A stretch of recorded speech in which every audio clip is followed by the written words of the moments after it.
کل ہی میں نے وہ افغانستان کی ایک خاتون کے متعلق، افغان کی نہیں ہے وہ انگلینڈ کی خاتون ہے، اس نے اپنا بیان نشر کیا ہے کہ وہاں کے کچھ مسلمانوں کا جو رویہ میرے ساتھ تھا، اور اس نے پورا حجاب پہن کر کے اپنا ایک انٹرویو دیا ہے. یہ جھوٹا پروپیگنڈا تھا جو پھیلایا جا رہا تھا. عصمت دری کرتے ہیں، عزت لوٹتے ہیں، مگر میری عزت کی اگر کسی نے وہاں پر حفاظت کی ہے تو یہ جوان مسلمان ہی تھے جنہوں نے میری طرف کسی کو بڑھنے نہیں دیا. آج سے 8 سال پہلے قریب امریکہ کی ایک رپورٹر نے بھی یہ کہا تھا، ایک وقت تھا جب نیٹو افواج میرے اوپر حملہ کر رہی تھی، وہ درندے جو برسوں سے اپنے گھروں سے باہر ہیں، وہ لوگ مجھے تنہا پا کر کے، ایک اخباری نمائندہ رپورٹر تھی، کہہ رہے ہیں کہ وہ مجھ پر حملہ کر کے بیٹھے تھے، لے جانے والے تھے، لیکن 2 چند نوجوان ایسے آئے کہ مجھے چھڑا لیا. شام کا وقت تھا لیکن میں نے ان کے چہرے دیکھے، یہ جوان ہیں، مسلمان ہیں، اور ڈر گئی. ہمارے فوجی تو لے جاتے، ایک رات کے بعد چھوڑ دیتے، یہ تو آتنکوادی، یہ دہشت گرد ہیں، ٹیررسٹ ہیں، پتہ نہیں میرے ساتھ کیا کیا کریں گے.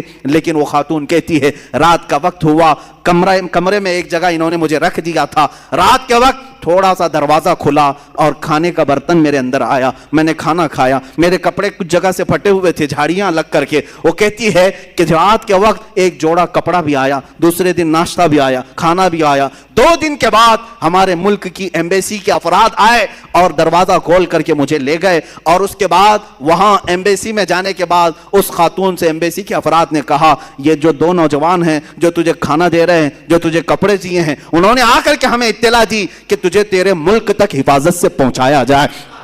وہی ہمیں یہاں تک کا پتہ دیے ہیں. وہ خاتون واپس جا کر کے پورا آرٹیکل لکھتی ہے اور کہتی ہے دنیا نے جو بتایا وہ اور مسلمان ہے، آنکھوں نے جو دیکھا وہ اور مسلمان ہے.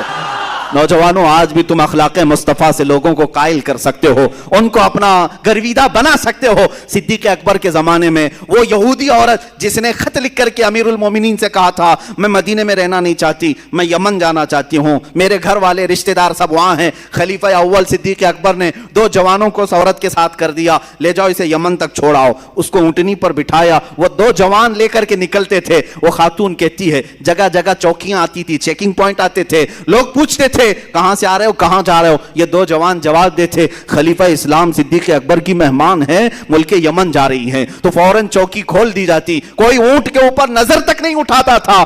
پورے یمن پہنچ گئی. وہ کہتی ہے خاتون یہودی عورت کہ پورے سفر ساتھ رہنے والے 2 جوانوں نے سر اٹھا کر میری طرف دیکھا نہیں. پہنچی وہاں پر تو اپنے پورے خاندان والوں کو بلایا اور سب رشتہ داروں کو جمع کر کے کہتی ہے اے میرے عزیزو، تمہاری وجہ سے میں مدینہ چھوڑ کر کے آئی، اب تم سب کے سب گواہ ہو جاؤ، میں اسلام لاتی ہوں، مدینہ واپس جاتی ہوں. مجھے میری عزت کی حفاظت وہیں پر نظر آتی ہے. جس دربار کے یہ غلام ہیں وہ میری عزت کے